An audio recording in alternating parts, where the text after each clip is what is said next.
반갑습니다. 성도 여러분. 짧은 생각, 질문, 긴 묵상 함께 나누다가 한동안 말씀 같이 못 나눴었네요.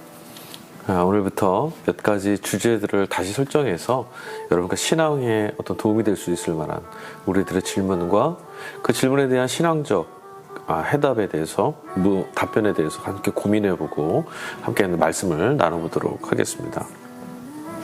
오늘은 신앙이란 도대체 무엇일까? 신앙을 갖고 있다 또는 신앙적으로 산다, 이것은 구체적으로 무엇을 말하는가? 여기에 대한 답을 좀 같이 나눠보고 싶어요.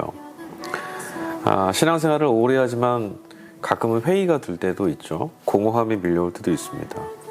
또 세상에 보면 신앙을 갖고 산다라고 하는 우리와 신앙 없이 살아가는 사람들과 별반 차이가 나지 않을 때도 있습니다. 그때마다 우린 질문하죠. 도대체 신앙생활을 한다는 게 어떤 것일까? 여러분, 신앙이라는 것은 우리 초기에도 한번 말씀드렸었는데 기억하시는지 모르겠어요. 구체적으로 말하자면 성경이 우리에게 제시하고 가르쳐주고 있는 그 가치관, 세계관을 가지고 살아간다는 거예요. 그러니까 세상을 바라보는 시선, 삶을 바라보는 시선, 관계를 바라보는 시선을 성경에서 우리에게 가르쳐주고 주목하는 방식으로 우리가 바라보고 사는 거죠. 신앙이라는 것은 여러분 막연한 것이 아니죠. 단순한 감정의 변화를 말하는 것도 아닙니다. 신앙은 살아가는 겁니다. 신앙은 이 다음에 언젠가 올, 내일, 먼 미래에 대한 이야기가 아니라 오늘 성경이 우리에게 가르쳐준, 또 우리에게 제시해준 예수 그리스도의 그 길로, 진리의 길을 통해서 우리의 인생과 삶을 조명하고 그분이 우리의 인생의 지도자이시며 길이 되심을 믿은 방식으로 살아가는 것을 말하죠. 그래서 여러분, 신앙을 가지고 있느냐라고 하는 질문은 어떤 가치관을 갖고 살고 있느냐, 어떤 가치관을 갖고 생각하느냐, 이런 물음과 같은 겁니다. 시험이 닥쳐왔을 때, 고난이 닥쳐왔을 때 신앙을 갖고 있는 사람은요, 그 고난이 갑자기 뭔가 해소가 되거나 뭔가 놀라운 일로 변화되는 이런 걸 말하는 것이 아니라, 신앙을 갖고 있다는 것은 이 고난을 어떻게 바라볼 것이냐, 그리고 그 고난 앞에서 우리에게 어떻게 의연하게, 고난에 함락당하고 삼켜지지 않고 의연하게 살아갈 수 있을 것인가, 이걸 답하는 겁니다. 신앙생활이 공허하다고 느껴지는 이유는 어떻게 살아야 되는가라고 하는 구체적인, 내 안에 구체적인 삶에 대한 방향성이 없기 때문에 그래요.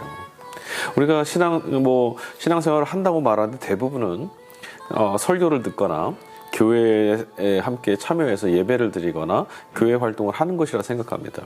맞습니다. 그러나 그것이 전해 듣는, 우리가 눈으로 바라보고 그치는 것이 된다면 그건 신앙생활이 아닙니다.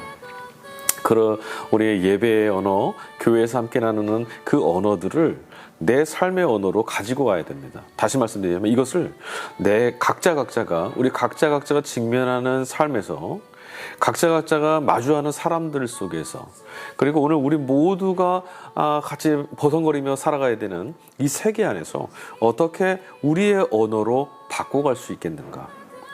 말씀을 삶에서 경험해 나가는 것, 이게 바로 그 신앙이거든요. 우리는 예수 그리스도, 우리의 구주 예수님을 말씀이 육신이 되신 하나님이라고 합니다. 성육화됐다고 하죠. 맞습니다. 그 예수님을 통해서 우리 신앙생활도 다시 정립이 돼야 됩니다. 예수님을 따라서 살아야 되는데, 그것은 즉 뭐냐면 말씀이신 예수 그리스도이신 하나님의 말씀대로 삶을 살아가는 겁니다. 그 말씀이 내 안에 근거가 되고 기준이 되고 중심이 돼야만 우리가 버성거리지 않고, 또 흔들리지 않고, 동요하지 않고, 공허에 떨어지지 않고 올곧은 걸음으로 걸어갈 수가 있게 됩니다. 신앙생활이 공허해진다는 것은 가치를 잃어버린 거예요. 진리의 말씀 가운데 내 영혼을 기대고 묶어서 말씀이 이끌어 가시는 삶으로 한 걸음 한 걸음 나아가야 되고, 그것이 자꾸 반복되고 확인돼야 되는 시간이 돼야 되는데, 신앙이 자꾸 타성에 빠지게 되는 거죠. 그렇게 되면 공허에 빠질 수밖에 없어요. 예전에 많이 알았는데, 예전에 그렇게 믿었는데, 예전에 그렇게 내 생활했는데 아무런 도움이 되지 않습니다. 그건 공허해요. 그건 신앙생활이 아니라 종교 활동입니다. 기독교적인 가치관은, 그러니까 성서가 우리에게 가르쳐준 하나님 나라의 가치관, 예수 그리스도가 우리의 길이 되어주신 구원의 그 길, 구원의 가치관 살아내면요, 길러지고 양육되고 훈련되고 강화되는 겁니다. 오늘 갑자기 3층천을 오르내리는 것처럼 그렇게 살 수 있는 게 아니라 하루하루 치열한 고난의 시간, 삶이 우리를 가져다주는 배신과 아픔과 절망에서 성경적 가치관, 예수님을 나의 주님으로 믿고 살아가는, 예수님이 나의 구주이시라는 가치관을 갖고 그 모든 것들을 상대화시키는 삶을 살아갈 때 점점 깊어지고 단단하고 굳건해질 수 있는 겁니다. 그래서 여러분, 중요한 건 신앙적 가치가 하루아침에 형성되지 않는다는 것을 인정해야 돼요. 저는 예수님을 믿는데 시험에 자꾸 빠지고요, 절망에 자꾸 쓰러집니다.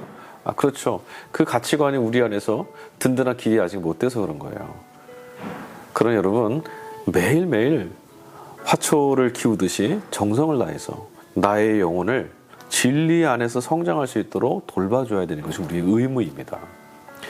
그러다 보면 마치 봄이 지나고 여름이 지나고 가을이 됐을 때, 야, 이렇게 무럭무럭 자랐나 싶을 만큼, 농부가 어느 날 가을바람이 불었을 때 낫을 들고 들녘에 나가서 곡식을 거두어야 될 때, 야, 그 시간을 보내고 이렇게 성장했구나. 그런 것처럼 저와 여러분의 오늘이 오늘에 갇혀있지 않고 하나님의 내일에 이어져서 풍성에 거둘 수 있는 든든한 믿음의 자리에 반드시 서게 될 거라는 거죠. 신앙이 구체화되면, 신앙이 자꾸 경험화되면, 신앙이 말씀 안에서 자꾸 든든하게 살아내어지는 가치관이 되기 시작하면요, 삶이 활기를 띨 수 있어요. 삶에 자꾸 의욕이 생깁니다. 패배주의에 빠지지 않고요, 이겨내고 승리하고 하나님께서 동행하시는 그 놀라운 나라를 살아가는 게 실감나기 시작해요. 그래서 하나님 나라만이 가져다 줄 수 있는 기쁨, 희락, 이런 것들이 우리의 삶에 자꾸 채워지기 시작합니다. 그래서 기뻐할 수 있게 되는 거죠. 삶 속에서 여러분, 신앙적으로 판단하고 결정하지 못하게 되면 기독교 신앙이란 것은 현실 속에서 완전히 무의미한 것이 되고 말아요. 공허해지게 되는 거죠. 이원론적인 세계관. 그래서 자꾸 여기서 능력을 잃어서 저 너머에다가 저 너머 언젠가 죽음 너머 경험하게 될, 지금 알지도 못하고 확신도 못하는 그 미래에다 자꾸 우리가 던져놓으려고 하는 타성에 빠질 수가 있게 되는 거예요. 그래서 자꾸 종말론이나 이런 좀 내세적 세계관에 자꾸 같이 강화되기 한다라는 것은 오늘 지금 이 절체절명의 공포와 두려움 앞에서 든든히 설 수 있는 믿음과 든든히 설 수 있는 그 진리가 우리 안에 없다라는, 부재되어 있다는 것을 의미한다는 겁니다. 그래서 건강하고 성실하고 좋은 신앙이 된다는 것은 지금 내가 신앙적으로 판단하고 신앙적으로 생각하고 신앙적으로 걸음을 옮겨보려고 애쓰고 그렇게 살아가고 있는지 그것을 보면 알 수 있어요. 자꾸 성경으로 돌아가고 예수님의 가르침, 하나님의 말씀에 빗대어서 자꾸 돌아보고 비추어 볼 수 있는 시간을 갖는 것. 그리고 무엇보다도 성경이 말씀해 주신 하나님의 성품을 닮아가려고 우리의 방향성을, 우리 시선을 옮겨놓고 사는 것. 그럼 이것이 정말 좋은 신앙인이라 할 수 있어요. 우리의 마음이나 우리들의 생각은 바르지 않습니다. 그리고 향방이 없어서 신뢰할 수 없어요. 우리가 정말 우리 위에 우리보다 더 높은 가치와 우리보다 더 높은 권위가 있다는 것을 인정하고 그 인정된 가치, 즉 하나님께 잇대어서 살아가게 되는 그런 것에 자꾸 힘을 쓰는 이런 사람들을 좋은 신앙인이라고 할 수가 있을 겁니다. 이런 신앙이 우리 현실 속에서 자꾸 구체화되고 또 우리 삶의 곳곳마다 모든 영역에서 이 신앙이 우리 삶에 역동하는 어떤 원리가 되고 작동시키는 그 방식이 되기 시작하면 우리 삶의 중심이 어느새 신앙의 깊음으로 들어갈 수 있게 되는 거죠. 신앙을 구체화하는 것, 즉 성경이 가르쳐준 예수 그리스도께서 보여주신 하나님 나라의 가치를 갖고 살아가는 것. 여러분, 이 길에 우리가 이 길에 초대를 받았으니 후회하지 않고 돌아보지 말고 자꾸 세상의 가치와 하나님의 가치, 하나님 나라의 가치를 자꾸 비교해 볼 수 있는 시간도 가져야 돼요. 유혹이 밀려올 때도 하나님 나라의 가치를 가지고 비교해 보고요. 절망이 우리를 찾아올 때도 하나님 나라의 가치를 갖고 그걸 재평가해 보는 겁니다. 정말 이것이 두려움인가? 정말 이것이 불행일까? 아니면 세상에서 뭔가 기쁜 일이 있을 때도 내가 이것을 선택하는 것이 참된 기쁨의 길일까? 하나님의 말씀에 비추었을 때, 하나님의 뜻에 비추었을 때 이것이 우리 영혼에 유익함이 있을까? 이 세계 가운데, 이 세계, 버려진 세계를 구원한 하나님 역사 가운데 참 유익함이 있을까? 자꾸 질문해 보는 거죠. 그럴 때마다 이 초대에 응답하며 살아갈 때마다 그리 하려고 힘을 쓰고 애를 쓸 때마다 여러분, 하나님의 거룩하신 영, 성령께서 우리의 영혼을 지켜주시고 한 걸음씩 더 나아갈 수 있도록 용기도, 힘도, 권능도 북돋아 주실 줄 믿습니다. 주님이 오늘도 우리와 함께 계십니다. 이 사실을 믿으시고 신앙의 걸음, 오늘도 한 걸음 함께 내디뎌 보도록 하겠습니다. 여러분들 이 복된 자리에 함께 초대를 받아서 너무나 반갑고 기쁩니다. 우리 모두에게 선하신 주님의 은총과 복이 늘 함께 하시기를 간절히 축원드립니다. 감사합니다.